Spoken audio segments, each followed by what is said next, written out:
Morning, madam. Good morning. This is Shubhendu Mujumdar here from Calcutta Business School. How are you? I'm fine, thank you. How are you? Yes, I'm also fine. So it is almost 11 a.m. We yet to start. So before that, I just update you that I will introduce the topic as well as you as a speaker. I will take a very brief time. Within 5-10 minutes, I will complete and hand over to you. So I will request you that if you take 25 to 30 minutes within that, but we will encourage our students to interact with you in a interactive mode. So they will then come with some their own question answer session. So it will be another half an hour, 40 minutes we can continue. So that within 1 hour, 15 minutes, we will lead the session, and I think everybody will enjoy. So with your permission, can I start the session? Yes, we can. We can. Okay.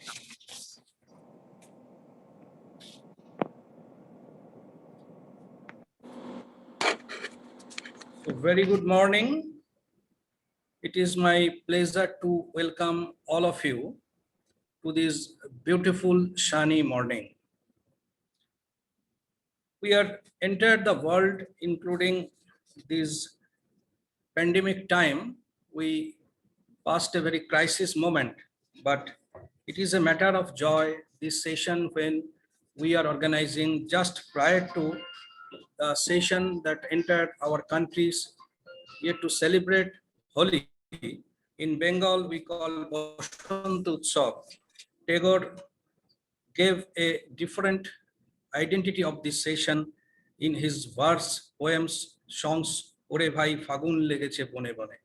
In Shantiniketan tomorrow, there will be celebration on Bashant Utsav, though it is in a very restricted manner. So I welcome all of you just on the eve of this Bashant Utsav in this session today. So today our topic is on corporate governance.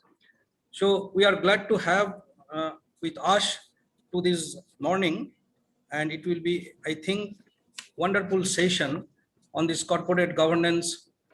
Our speaker today, Ms. Savitri Parekh. Ms. Parekh, having 25 years of corporate governance on experience, and is currently Joint Company Secretary, Compliance Officer of Reliance Industries Limited. She has worked in a variety of sectors, including manufacturing, outsourcing services, private equity, media, pharmaceuticals, textile, and chemicals. She has authored books on corporate laws and is a specialist editor of a Ramaya Guide to Companies Act 2015 edition, general editor of MC Vandari Guide to Company Law Procedures 2015 and 2018, and many more we can add on this area, and a book on listing regulations all published by LexisNexis. She is the chairperson of Corporate Governance Committee of Bombay Chamber of Commerce and Industry. She has also been a guest faculty at IIM Calcutta for over 10 years up to 2006. And she is a regular speaker at various programs organized by ICSI, ICI Chambers of Commerce, etc. And is the recipient of many awards, recipient of Chevening Scholarship for Young Indian Lawyers. That is a program fully funded by the Foreign Commonwealth Office, UK, and gained exposure of European law. Interned with Richards Butler LLP, a law firm in UK, now known as Reed Smith, and gained hands-on experience in handling notifications under the UK Competition Act 1998. So I just introduced her with a very brief profile.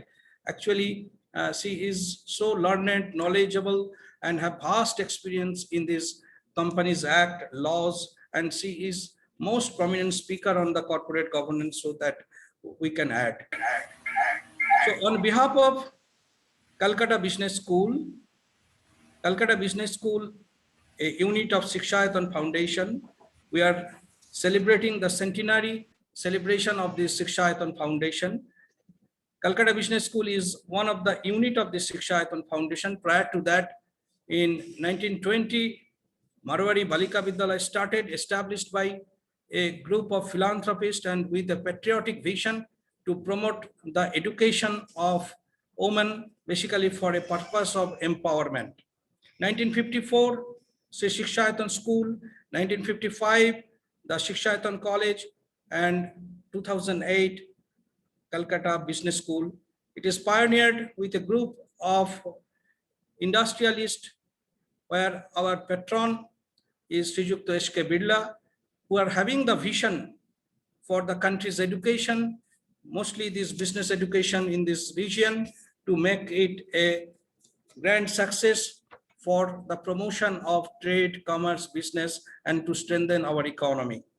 You know, all of you, that today's business world, due to this VUCA, business environment characterized by the volatility, uncertainty, complexity, and ambiguity, the managers have to consistently update themselves to be effective to run their own organizations.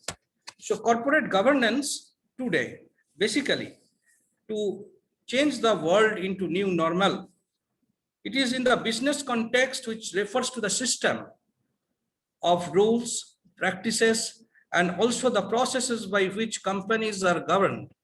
In this way, the governance model followed by a specific company, it is just the distribution of the rights, the responsibilities of all participative and participants in the organization in a very transparent way. So there are different pillars of this corporate governance. I think you will be enlightened with the speech of Ms. Parekh more. So before that, I just to make you understand about this topic, introducing the pillars are basically the transparency, accountability, and security. So all these three critical and successfully running a company, these are essentially required to make an alignment with all these pillars with the company's policy. I think Ms. Parekh will enlighten us with this topic more and also update us with the recent practices. There are other pillars of this company's corporate or good governance, the rules of the law, the moral integrity, which is one of the foremost perspective of the integrity, morality, to create moral, that means the degree of satisfaction of the employees in terms of different policies. It is not always tangible, it is both tangible and intangible in terms of that in intrinsic and extrinsic, both forms of integrity it requires. Transparency, participation, responsibility, accountability, effectiveness of efficiency. In this context, it is pertinent to mention that Drew, Kelly, and Kendrick in 2006, having their research work, they described there is a 5 organizational pillars that focus on the foundation of successful management and the governance. In an abbreviated form, we can call it as a CLASS, CLASS, that means culture, leadership, alignment, structure, and system.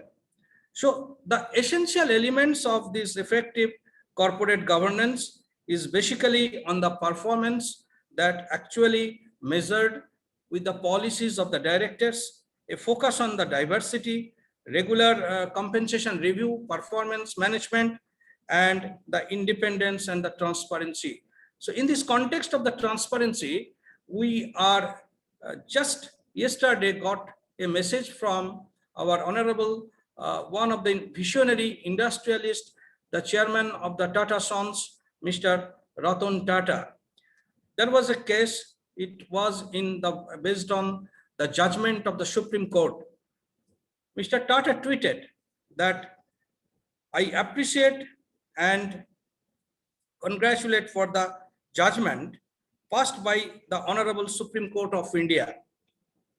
It is not an issue of winning or losing. It is a court. So court, after relentless attack on my integrity, and the ethical conduct of the group, the judgment upholding all the appeals of Tata Sons is a validation of the values and ethics that have always been the guiding principles of the group. It reinforces the fairness and justice displayed by our judiciary, in which context Mr. Tata tweeted, basically, there was a case. In terms of the case, it appears in between the two parties, one Tata Sons and another party, there was Cyrus Mistry, regarding there was a discrepancy whether it exists or not in terms of the change in the pattern of the chairman, who will be the chairman, because in 2016 Ratan Tata came replacing Cyrus Mistry. So there was a court case. The judgment came from Supreme Court. Basically, this statement establishes that what exactly good governance, that is not win or not loss. It is not establishing the fact. Basically, it is the integrity, honesty, business ethics, and the values.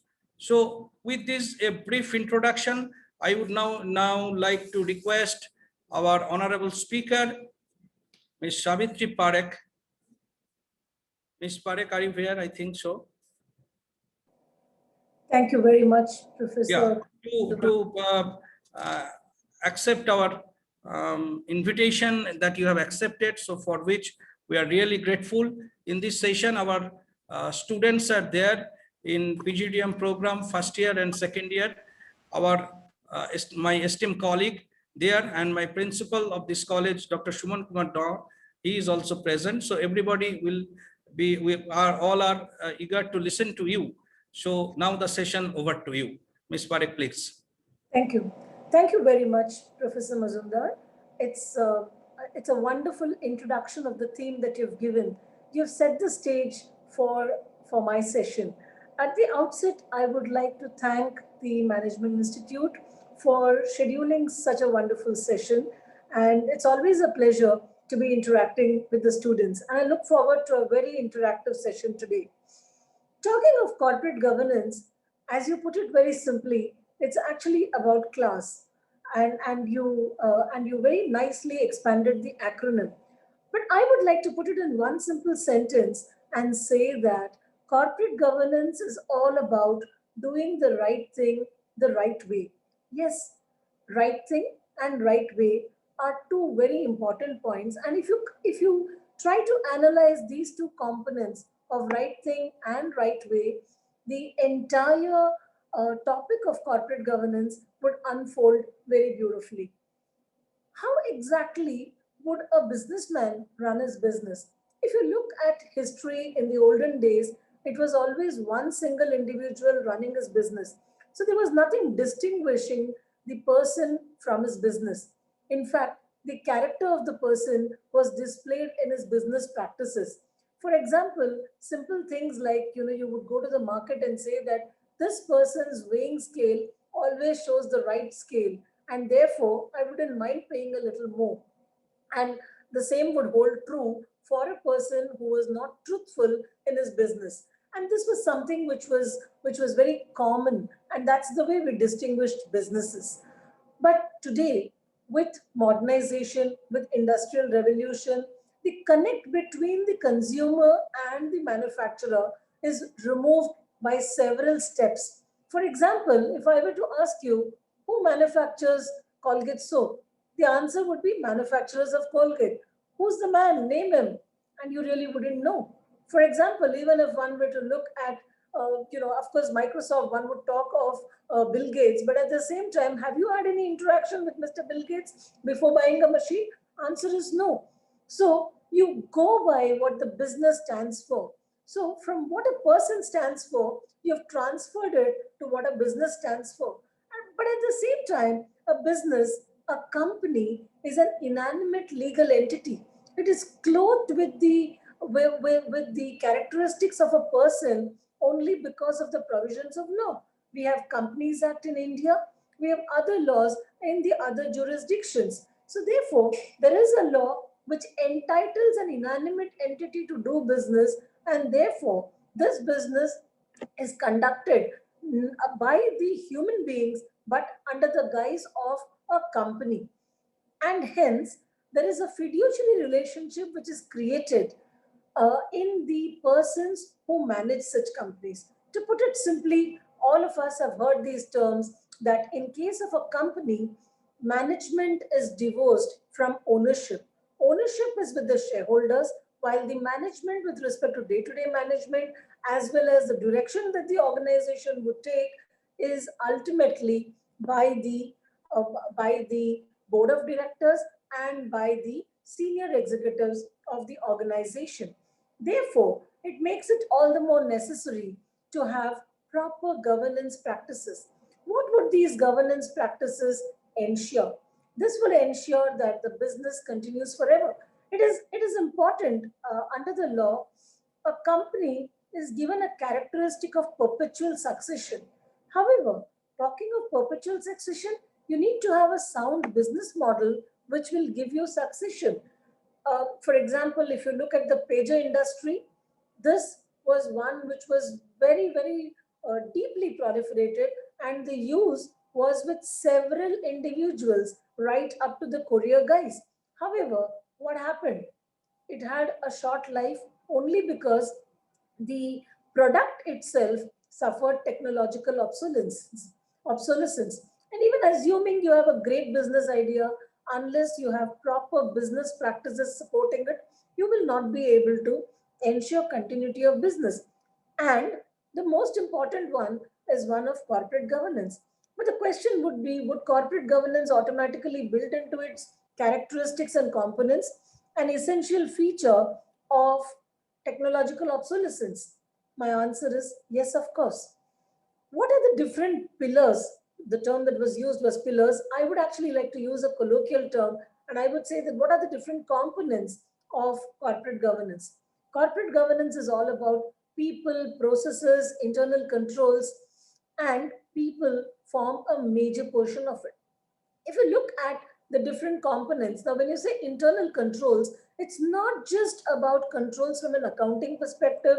It's not just about ensuring that there is fraud prevention, identification of points which can lead to fraud, but it goes a little beyond that.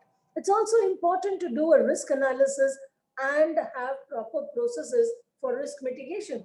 Yes, of course, I know as students, the first question that you would have in your mind is, if there's no risk, there's no reward. And that's what we all have learned. So, how is it that you have something called risk mitigation? The answer is very simple. You need to identify risk and ensure that you put processes by which risk would be mitigated.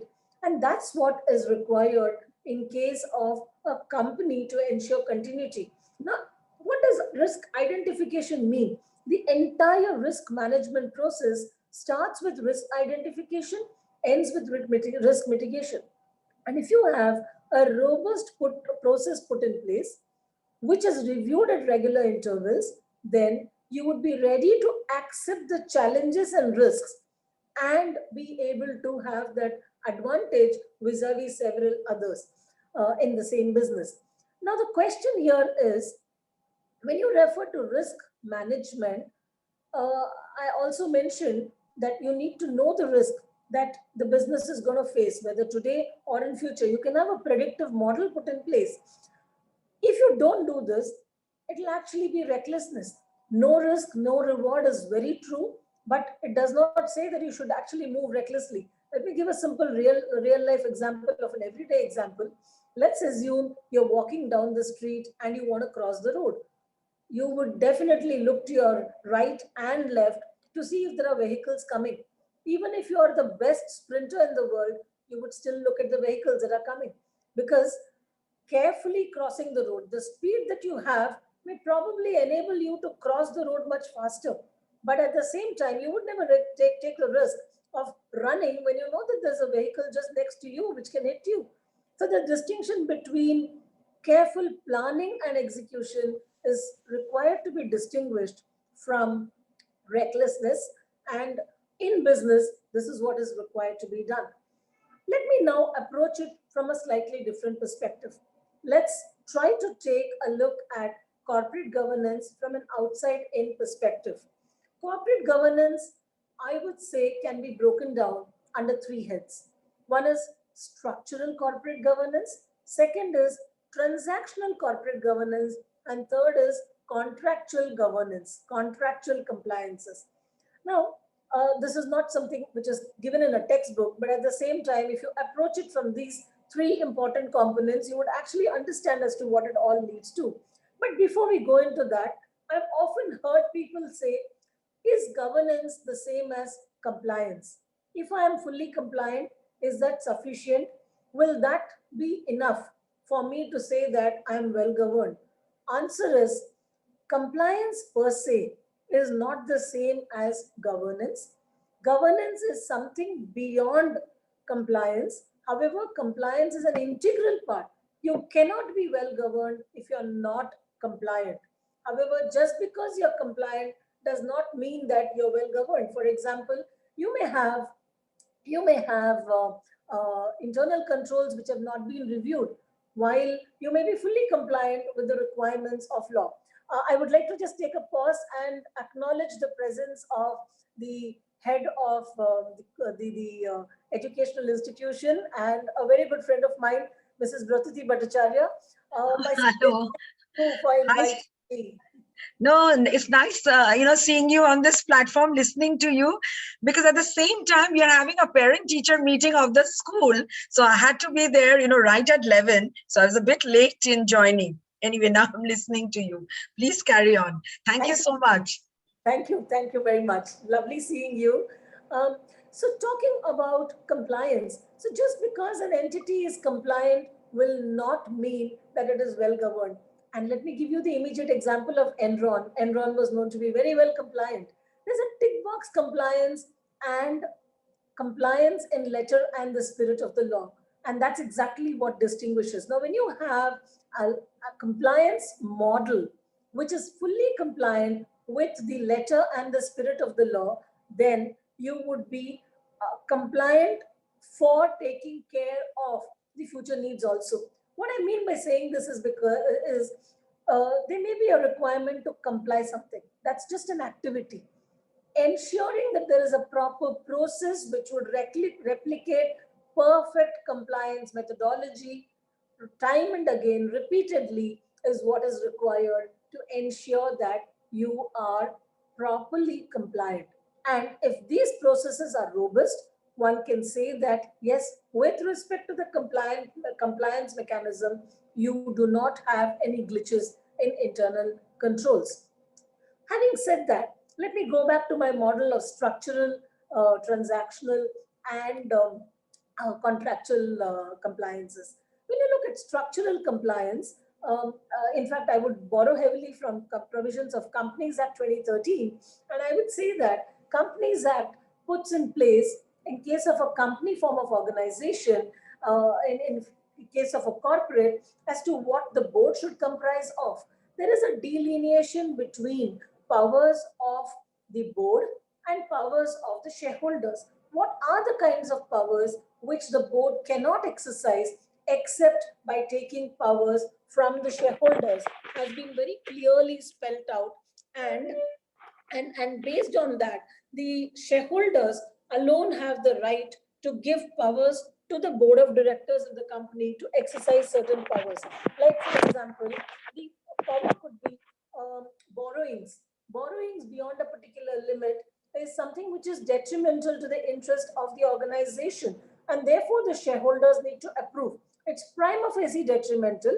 However, it is not that it is always detrimental, because you may have a brilliant business idea and you may be gearing it by looking for temporary loan, and over a period of time it may give you extraordinary returns, and therefore you want to borrow beyond the net worth of the company, or to put it very simply, beyond the paid up capital and free reserves of the company, in which case you would be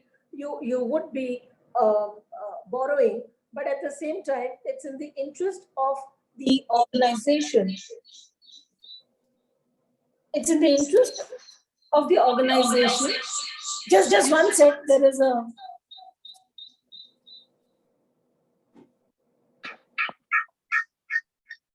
yeah. Yeah, I think it's now got rectified. Yeah. So it's in the interest of the organization to be resorting to such a borrowing.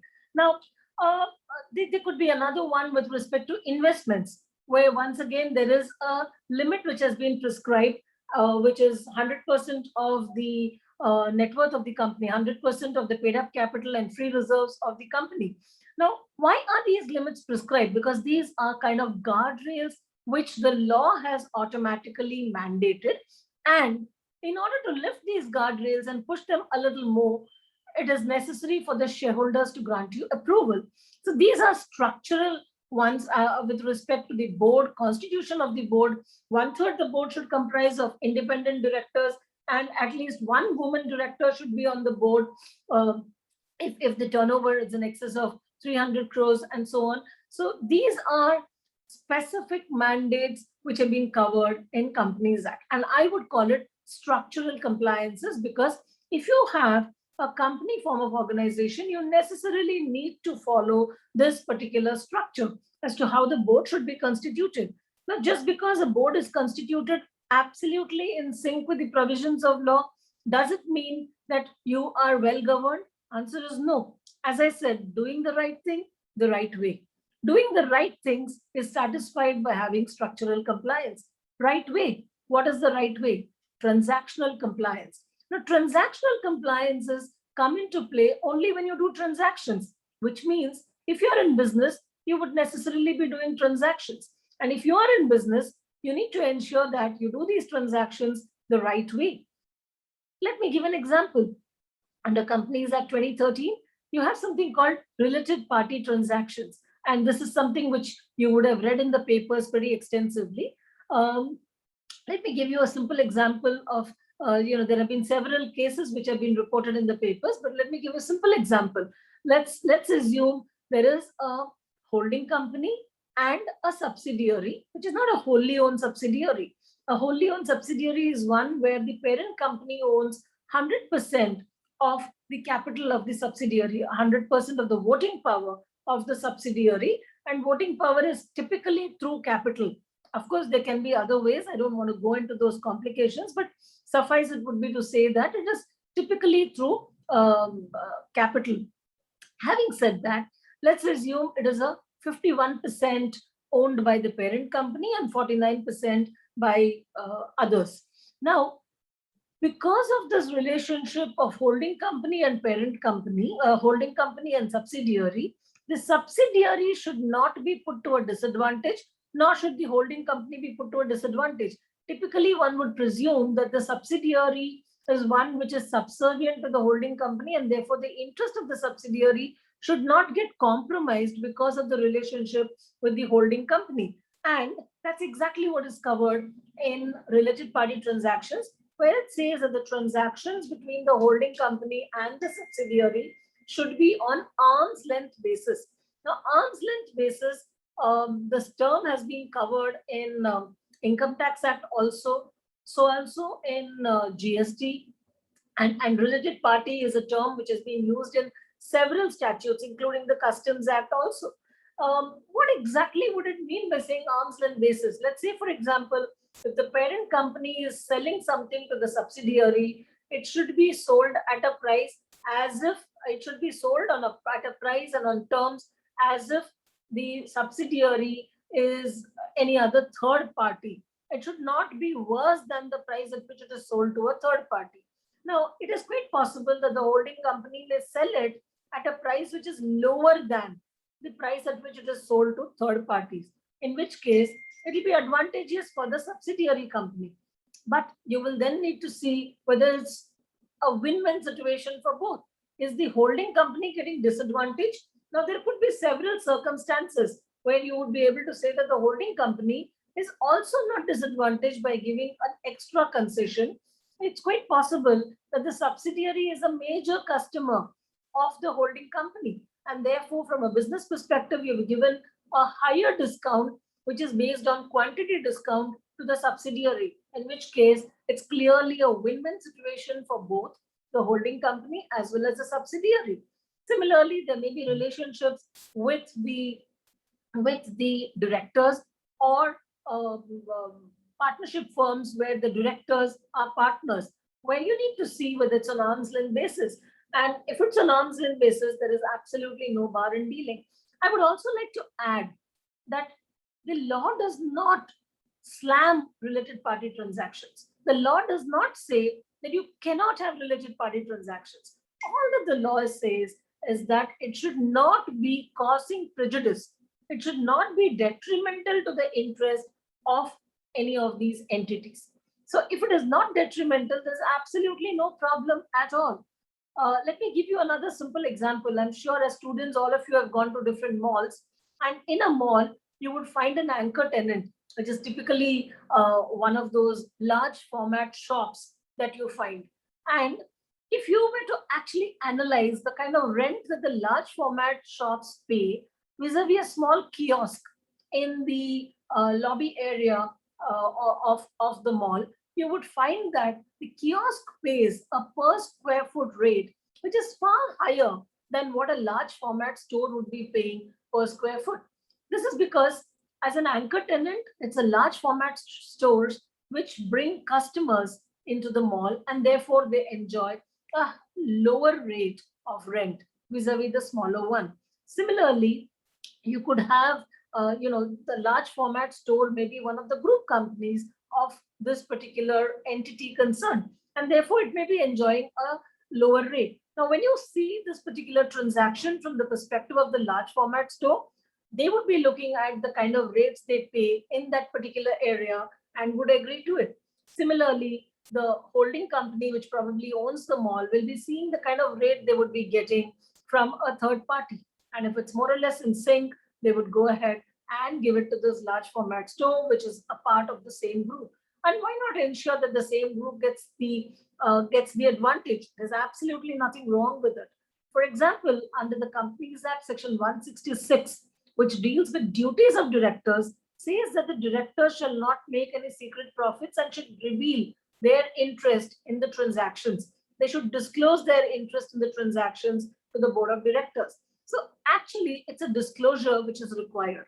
So that was about transactional. I just wanted to give a detailed explanation with respect to one of the transactions, which is related party. There could be several other related transactional compliances. Let me give you examples of availing of borrowing.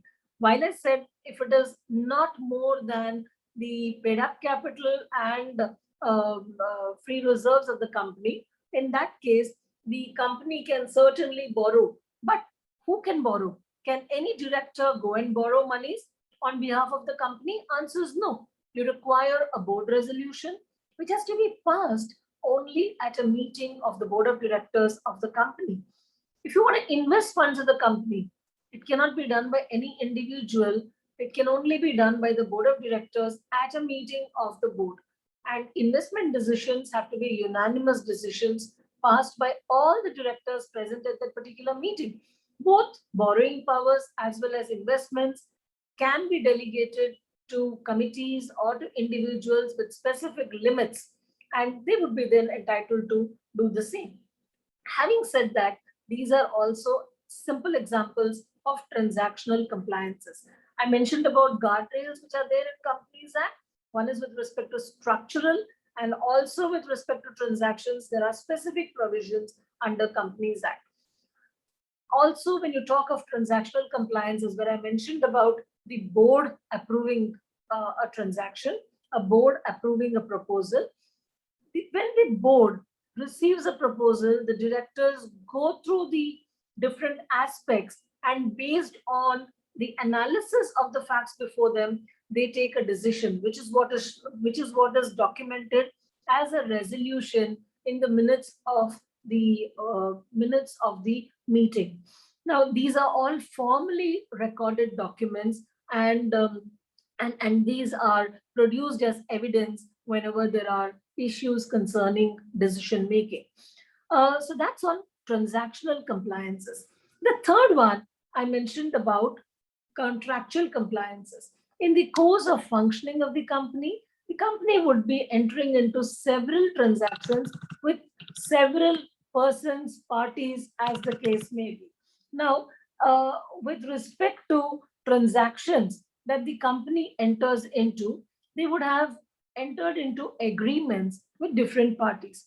Agreements are nothing but documents, instruments which detail out the rights, responsibilities, and powers of the parties entering into them, and the obligations of the parties, the promises of the parties are also listed in these agreements, which have to be kept by the two parties, or as many parties who have signed the agreement. Now, when you refer to the obligation may be in the form of ensuring that a timely delivery is made. It may be ensuring that payment is made in a particular time frame. If you look at even a simple invoice, you would find that it would have a clause on payments. Let's assume you've given credit, you would say that credit period shall be XYZ, or the invoice would say payment to be made by, and a date would be put.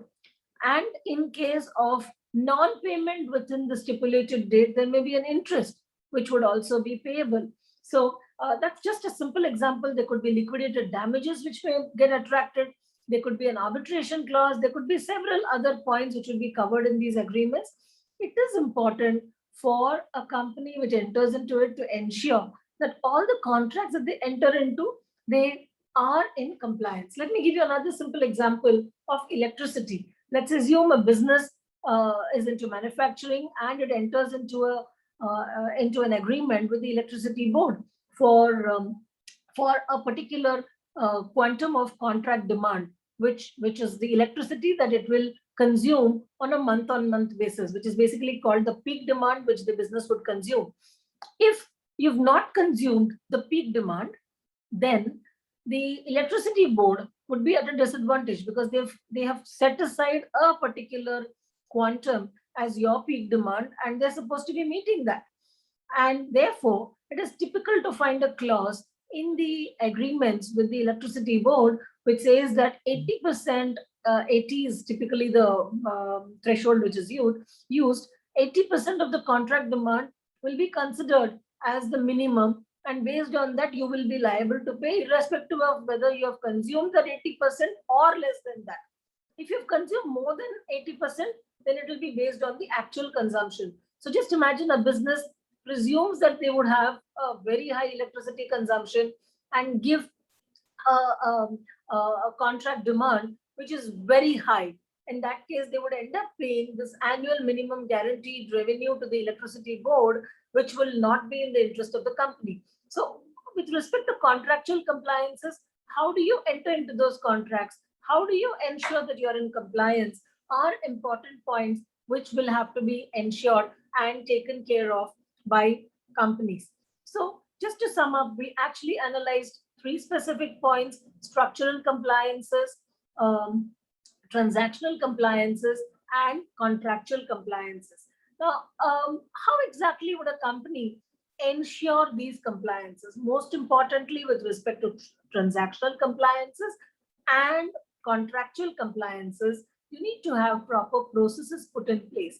Remember, right at the beginning, we said risk management practices, risk management, as well as with respect to internal controls. So these two play a very important role when you're referring to transactional control, transactional compliances, and with respect to contractual compliances. Risk management, I explained very briefly. Let me also now move on to internal controls. Internal controls, of course, internal financial controls play a very important role in ensuring that there is no financial seepages, but you could also have other internal controls. How exactly is decision making done? How do you ensure that you don't have surprises in future? How do you ensure that the compliance is automatically rolled into the way in which you do things? Is all governed by internal processes. Remember, we said it's about people and processes, which it's an interplay of people and processes when you are looking at managing a business. Also, I like this, what Professor Mazumdar said about class, culture. Culture is the way of doing things which is built into the characteristic of an organization. And who makes this culture? It's the people in the organization. If you were to talk to an individual and let's assume a friend of yours who you've known for a long time, and you are then told that he has done XYZ, you would immediately be able to stand up and say, no, he can never do something like that because I've known him for so long. He's not the kind of person. How do you ensure that in an organization, everyone right up to the last person is able to stand up and say, this is my organization and something like this can never happen? What exactly do we all stand for in an organization is all about the culture of the organization. Uh, there are organizations where people take ownership and do things, and therefore they are known for the speed at which they execute. Leadership. Leadership is setting the right tone right at the top, because ultimately it's about ensuring that all the efforts of all the persons in the organization is taken forward in a cohesive manner, for which a proper leadership is, of course, essential, and that goes without saying. The tone at the top is set by having the right kind of leader leading the group. Alignment of purpose is very important. All the persons in the organization, right up to the last person in the organization, should have alignment of purpose. You should all be moving in the same direction. You cannot be torn apart. When you have alignment of purpose, then you don't need someone to tell you as to what needs to be done. Structure. Structure is what I would say in terms of ensuring that proper governance practices are put in place. You have those early markers which identify if something goes wrong and there is proper escalation. You can never say that in a business nothing will ever go wrong. There are multitude of laws which are which require compliance, and at the present moment there have been several changes in the legislation which are happening. For example, even the labor code, there is a sea change, and there's a lot of consolidation which is going to happen.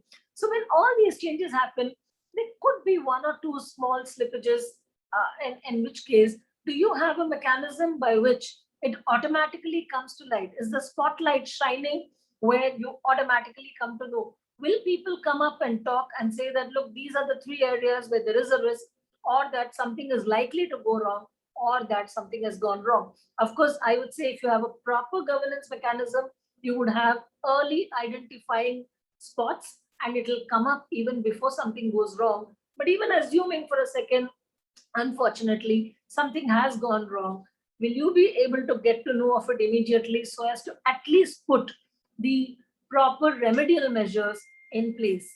And systems, of course, internal controls as well as risk management system mandate that you have proper systems put in place which will ensure that you replicate success again and again and again.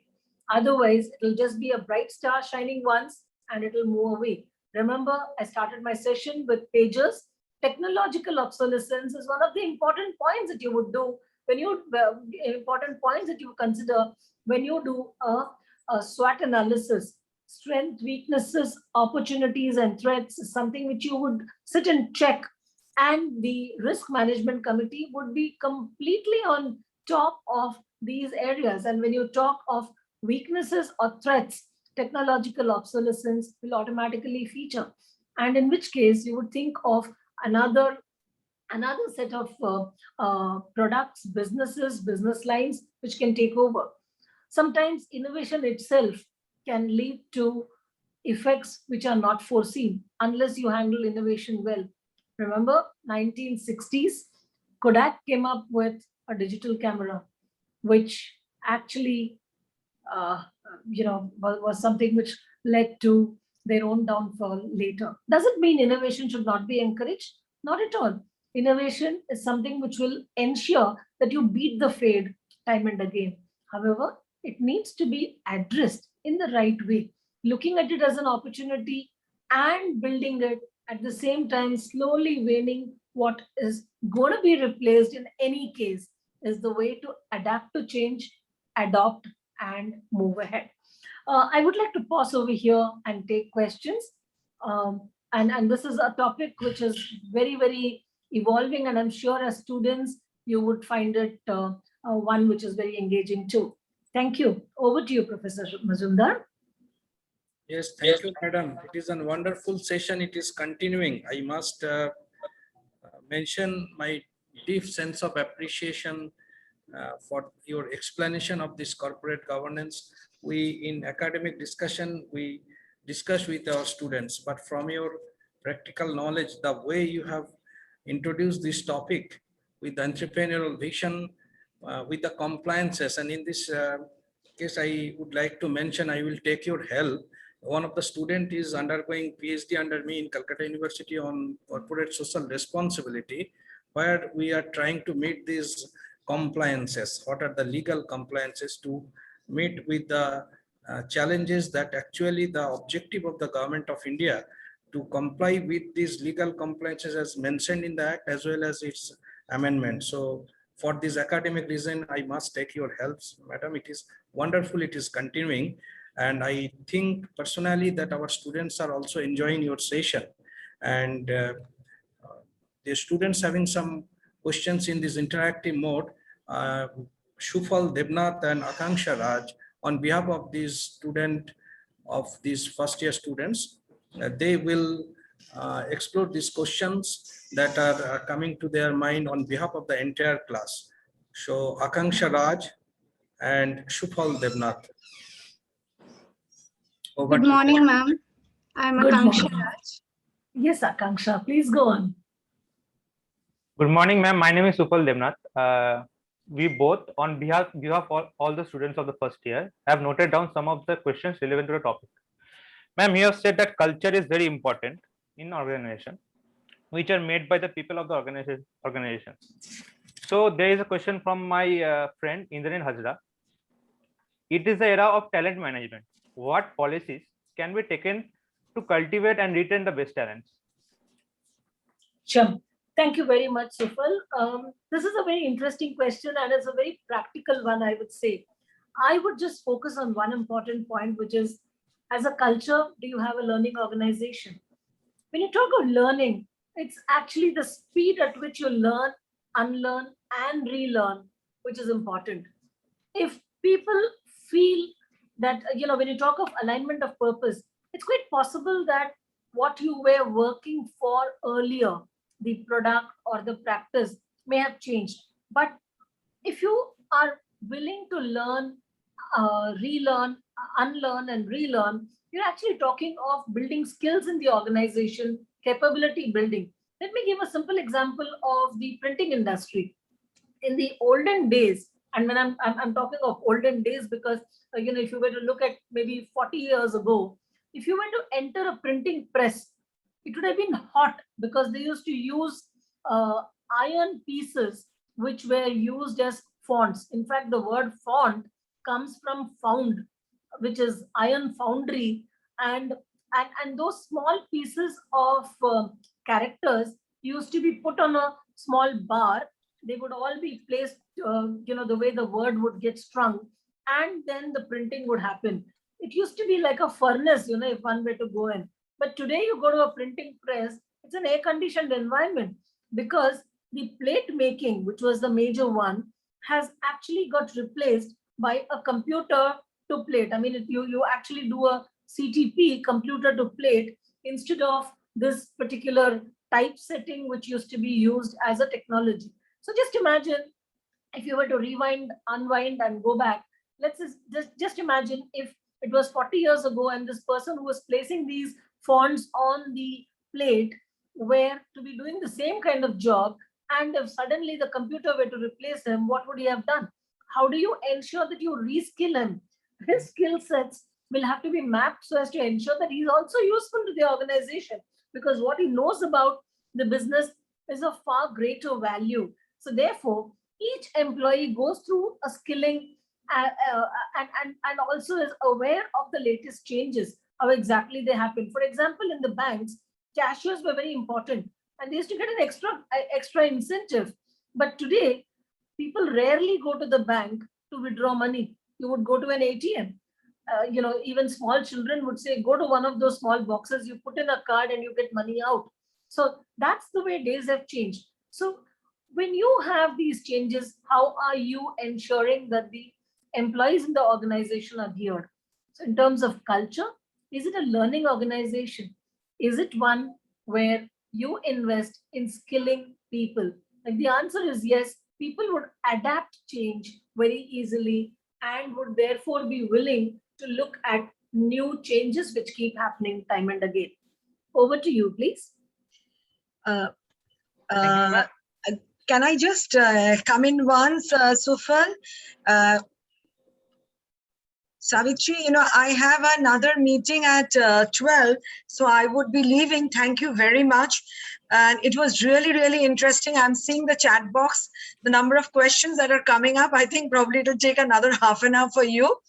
But I must tell all of you that today, if I'm here, it is because of Miss Savitri Parekh.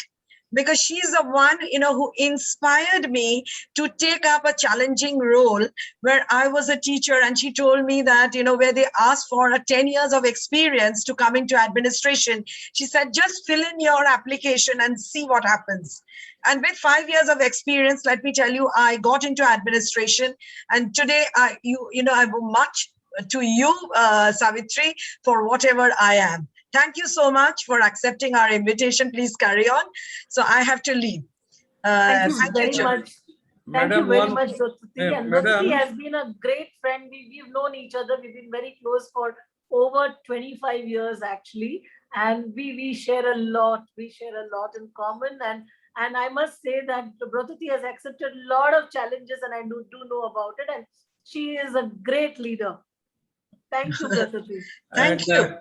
one sentence I need to add in this context, that we should not just say thanks to Dr. Brotati Bhattacharya because she is actually part of this CBS family, but I must express our sense of gratitude, and also we are grateful to her for providing such excellent speaker in time to time for the enrichment of our students and for academic discourses. And that is my So- responsibility. Yes, So- that's why we are saying that yes, we need to mention in this that due to your participation in this perspective, we are getting such excellent speaker, Ms. Savitri Parekh. Yeah, she is excellent. Okay, that also I want to add that only that Dr. Bhattate Bhattacharya she is also encouraging us so that we are getting much more good eminent personalities for the webinars. So we are also many more eminent personalities will also come in future, and just like the Mrs. Savitri Parekh, and it is an excellent speech, excellent lecture session. So our students are all enriched, and they've got a good knowledge on the corporate governance, and it will be a good thing for their corporate path. So thank you, madam. Thank you, Dr. Yeah, Bhattate. thank you. I think Savitri has to carry on. And, you will not be happy once calling Miss Parekh. You have to call her many times to learn from her, because she has a huge amount of knowledge on all these things. That I know. Okay. Because we Yeah. have experience. Okay, thank you. I think you'll excuse me. Please don't mind. My apologies. Okay, thank you. Thank you. Please carry on. Okay, Shufal and Akanksha, please carry on. Over to you, Shufal. Akanksha. Yeah, thank you so much, ma'am, for this insightful information. As you mentioned about the decisions of the board of directors, so my first question goes as, how can companies evaluate the effectiveness of decisions taken by the board of directors? So, Akanksha, that's a very interesting question. The question is, you need to see the long term as well as the short term. Business is all about balancing the long term and the short term objectives. And I'm saying balancing because it's not that you always look at the long term. You need to break the long term into smaller modules of short term and see as to how exactly do you add and move towards the long term objective while keeping the long-term objective absolutely in sight and intact. Are you taking those baby steps to move towards it? Because it may not be possible to take leaps initially, depending on the kind of business and the deep pockets that you possibly can bring into the business. So, let's say, for example, if it is with respect to with respect to a service which is completely different and new, in that case, you would have to see as to whether you are catering to a B2B or a B2C. And if it's B2C, all of us are aware that you actually require a lot more of investment, because it's one where you are reaching out to a very diverse group of people. So therefore, marketing efforts and sales efforts will have to be very, very different, which also requires a huge amount of investment. Coming back to decisions. So when the board makes a decision, they would not be talking in terms of whether you should be going in for going in for X market or a Y market. But when the board decides on this, they would be looking at the risk. The risk could be lack of capital required for expansion or lack of talent for expansion, in which case they may say that start small, have a pilot in one or two places, replicate it in other places, decide the markets where you want to go to. So those could be the kind of decisions. How do you evaluate? You would need to see as to whether those actions were to be completed in 1 year, 2 years, 3 years. Sometimes decisions taken today may fructify and show you results only after 3 years, in which case you would need to evaluate it by adopting proper parameters for evaluation. For example, if you were to measure your height, you would use a measuring tape, and it would be in the in feet and in inches. But if it's something else, you have to use a proper tape accordingly. So therefore, you need to see as to whether you're looking at the long term and also have those parameters. For example, if you're looking at customer acquisition, you would have a parameter which looks at that. And what you're doing today probably may not give you results in 3 months, 6 months. So what is the model? What are you expecting? What are the deliverables? What is going to be the journey?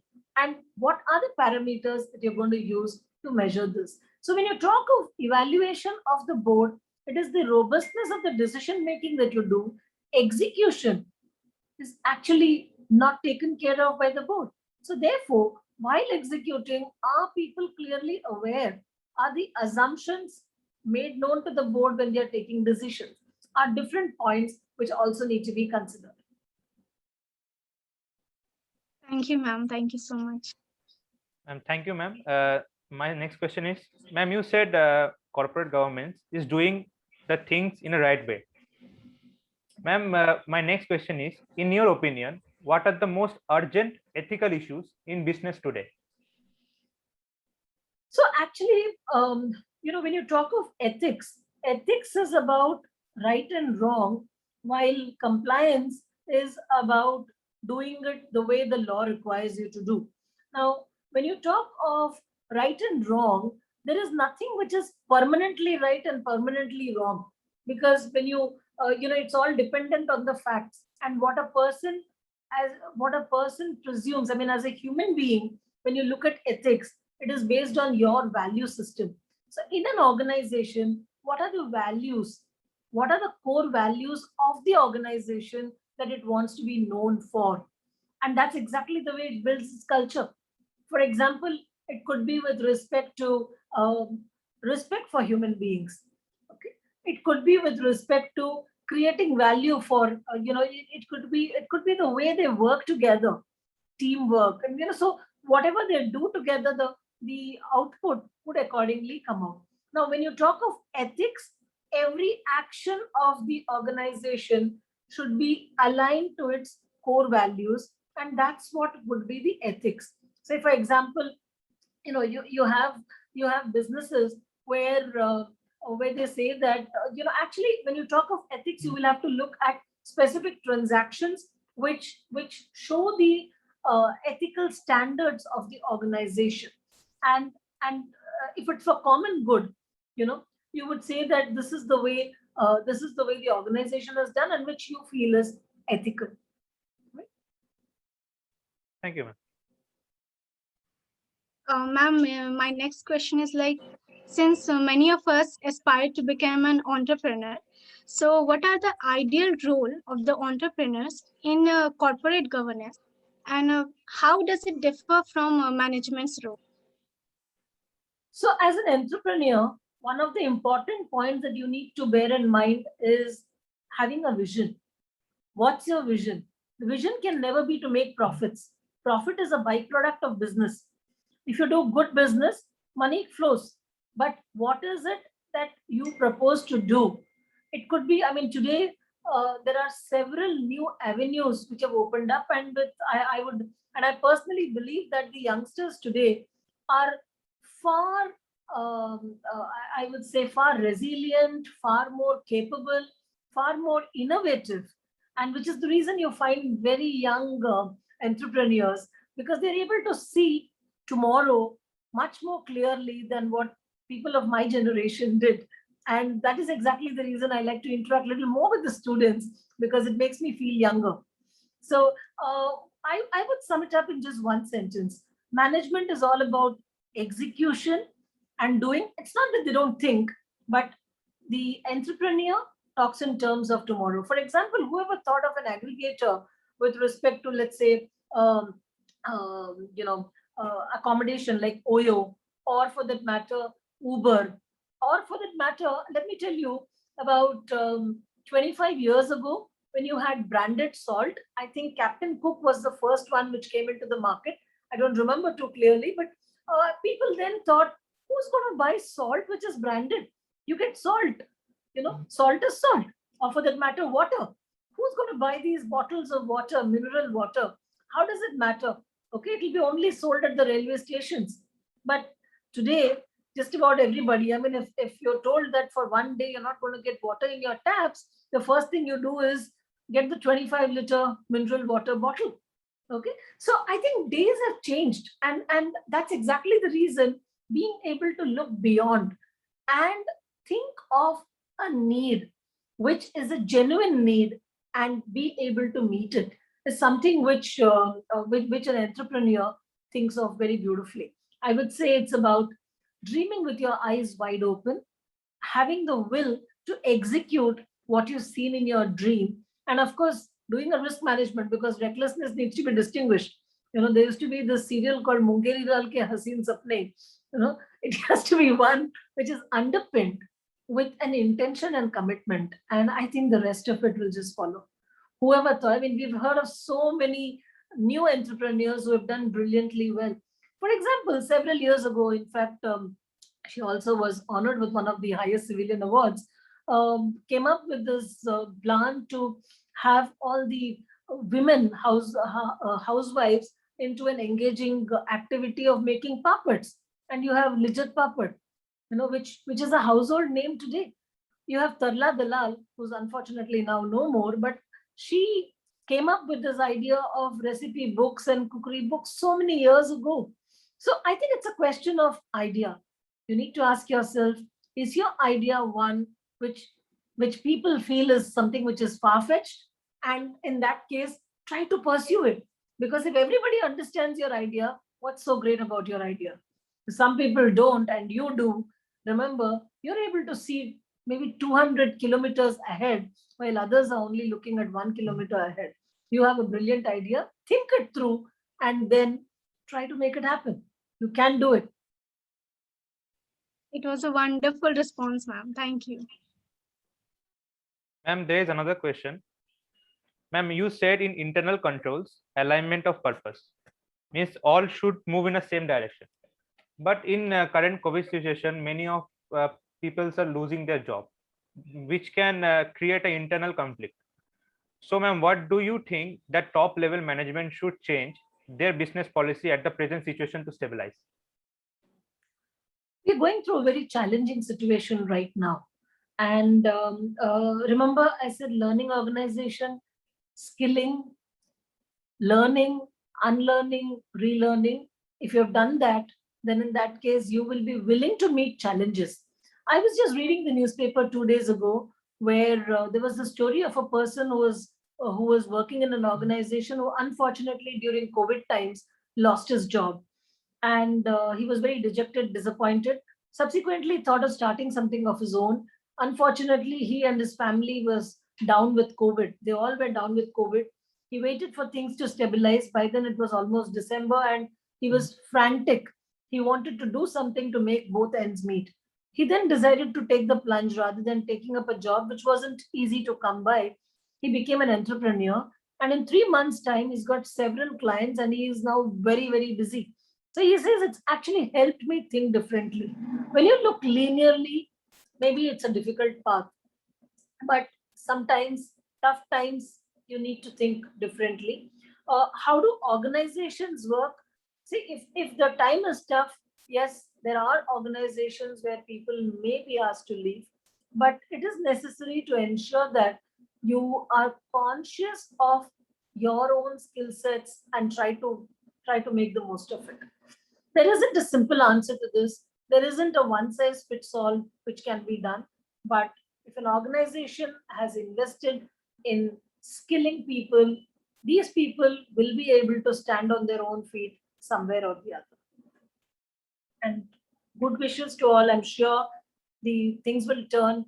India is going to have a good growth trajectory in the years to come, and I'm sure these people will once again get the job back. Thank you, ma'am, for the insightful information. Ma'am, next question is from one of the student, Sumita Sarkar. In the present scenario, are we interested on the companies that are successful in people management by good governance? See, people management is important, but then it's not just people management in isolation. It's an interplay of people, the kind of business that they do, as well as the entire processes that they have in place. People management forms a very important piece in corporate governance. However, corporate governance is all about risk management, internal financial controls, internal processes, people, everything put together.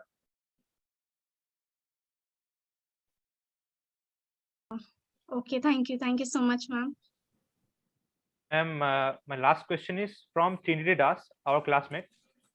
Can you suggest a sample skill-based matrix about the corporate management as a checklist? Especially, we are curious on the skill variety that are required for a good governance. Unfortunately, I will not be able to give a checklist, because to me, a checklist is a tick box. What I would want you to do is spend half an hour, think it through as to what the business is, what can go wrong, what is the best thing that can happen, and what are the remedial measures if something goes wrong. How do you do it? Let me rephrase. Look at the goal, then look at things which can go wrong, look at the mitigating factors. Based on that, evolve your checklist. Thank you, ma'am. So I think students on behalf of entire the batch, they have extended many questions. I do hope so. There are many questions remaining, so for which we welcome again Ms. Savitri Parekh to our Calcutta Business School campus. So I take this privilege to, and I feel honored to welcome you, ma'am, to this beautiful campus. It is very just outskirts of Calcutta. It is just 7 kilometers from IIM. So not so far as such, full of greenery. I think you have visited ever, I don't know. But once you visit, and you must enthralled with the charming beauty of this campus, both academic and scenic beauty. So you are most welcome in this campus. You have touched many points. Students have raised having many questions, so they should be restricted within time. So that's why within 8-9 questions it was restricted. You have covered the areas of this entrepreneurial, their vision, corporate governance aspects. I am personally really enlightened and also enriched with your perspective on the compliance, basically the structural, contractual, and transactional, and as well as it is alignment with the law. So that is actually our additional value addition from your side. So we will listen more such discussions. I think it is just a maintenance of a relationship with you and Calcutta Business School. So I will request our another student, Paramita. Paramita. So on behalf of entire CBS family, our faculty colleague, our officers, executives, on behalf of these core committee members, so Paramita will propose vote of thanks. Paramita, please. Thank you, sir. Hello. First of all, a very good afternoon, everyone. So we have reached to the end of this amazing webinar. Today, I, Paramita Chaudhary, student of Calcutta Business School, PGDM first year, take this opportunity to put my heartiest thanks to our Honorable Chief Guest, Mrs. Savitri Parekh, for gracing this event. Thank you, Ms. Parekh, for enlightening us with your inspiring and motivating words. We did learn a lot from this session, like proper corporate governance practices, and also you told about the risk management, that we should accept the risk and challenge the risk with a careful planning. I'm definitely sure all my friends would have grabbed all the good points. I would also like to thank Dr. Brototi Bhattacharya, core committee member of Shikshayatan, and also thankful to Principal Sir Dr. Shuman Kumar Don for organizing this event. I would like to extend my gratitude to Professor Shubhendu Majumdar sir for moderating today's webinar, which would be very fruitful for us in the future. I would like to thank all our professors for this support and guidance to they shower upon us. Moreover, we all look forward to have many more powerful sessions from you, ma'am. And also we are hopeful that college will reopen soon. So we are inviting you in our college campus for the live seminar to keep learning new things from you, ma'am. Thank you so much. Thank you very much. I also look forward, Paramita, to coming there to meet all the bright young students. It will be wonderful. And my sincere thanks to the principal, Professor Don also, as well as to Dr. Bratati Bhattacharya, as well as to Professor Majumdar. It's been wonderful. And the two young students who handled the question answer session so well, Sufal and Akanksha. Thank you, ma'am. Good job. Thank you very so much. Ma'am, it Thank was a you. wonderful session. Time passed in a flick of second, it seemed. Thank you. Thank you. So it is this session is wonderful session. So expression, it is also that lively expression that everybody given. It is nothing artificial. Everything is a sensational feeling coming out of our own emotion. So we wish you happy Holi, that enjoy the festival of this color, festival of Holi, that add vibrant colors to all of your life. So thank you, Shubhodin. Thank you. Thank you very much. Thank you.